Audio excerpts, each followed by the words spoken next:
Top quality और consistent performance के लिए सिर्फ सिल्वर पंप्स एंड मोटर्स, नाम याद रखना। ભારતીયો 6 કલાકની ઊંઘ પણ લઈ શકતા નથી અને મોટા ભાગના લોકો એમ કહી રહ્યા છે કે તેમને ખૂબ મુશ્કેલીથી ઊંઘ આવે છે, તો તે ખૂબ ચિંતાનો વિષય છે। નમસ્કાર, આપ જોઈ રહ્યા છો ન્યૂઝ કેપિટલનું ડિજિટલ પ્લેટફોર્મ। હું છું આપની સાથે શ્રુતિ શાહ। એક સર્વે કરવામાં આવ્યો છે જેમાં જાણવા મળ્યું છે કે મોટા ભાગના ભારતીયો સરખી રીતે સૂઈ શકતા નથી અને તેમની ઊંઘ ઉડી ગઈ છે, જેના કારણે લોકોને બ્લડ પ્રેશર, હાઇપરટેન્શન, અનિદ્રા જેવી ઘણી બીમારીઓનો શિકાર બની રહ્યા છે।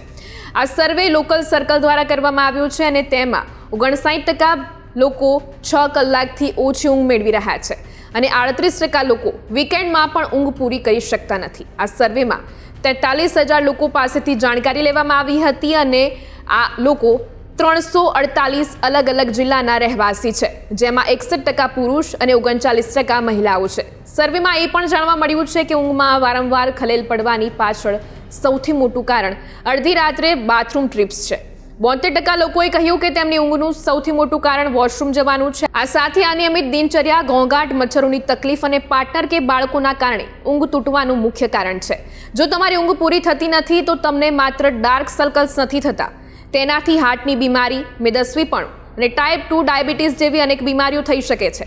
ઓછી ઊંઘના કારણે લોકોની કાર્યક્ષમતા પણ પ્રભાવિત થઈ રહી છે અને કામ કરતી વખતે તમારી ભૂલ થવાની શક્યતાઓ પણ વધી જાય છે, એકાગ્રતા ઘટી જાય છે અને કોઈ પણ સમસ્યા ઉકેલવાની ક્ષમતા પણ ઓછી થઈ જાય છે। જો તમે ઊંઘની સમસ્યાઓ માટે દવાઓનો આશરો લો છો તો તે તમારા માટે જોખમરૂપ સાબિત થઈ શકે છે, માટે યોગ્ય કાઉન્સેલિંગ લીધા વિના દવાઓનો ઉપયોગ ના કરવો જોઈએ। ઊંઘ પૂરી કરવા માટે કેફીનનું ઓછું સેવન કરવું જોઈએ, સૂવાનો સમય નક્કી રાખવો જોઈએ અને તેનું પાલન પણ કરવું જોઈએ। સૂતા પહેલા 1-2 કલાક પહેલા મોબાઈલ, લેપટોપ અને ટીવી જેવી સ્ક્રીનનો ઉપયોગ બંધ કરી દેવો જોઈએ। આ નાના ફેરફાર તમારી ઊંઘની ક્વોલિટીમાં ઘણો ફેર લાવી શકે છે અને તમારી તબિયત સારી રહેશે અને પ્રોડક્ટિવિટી પણ વધી શકે છે।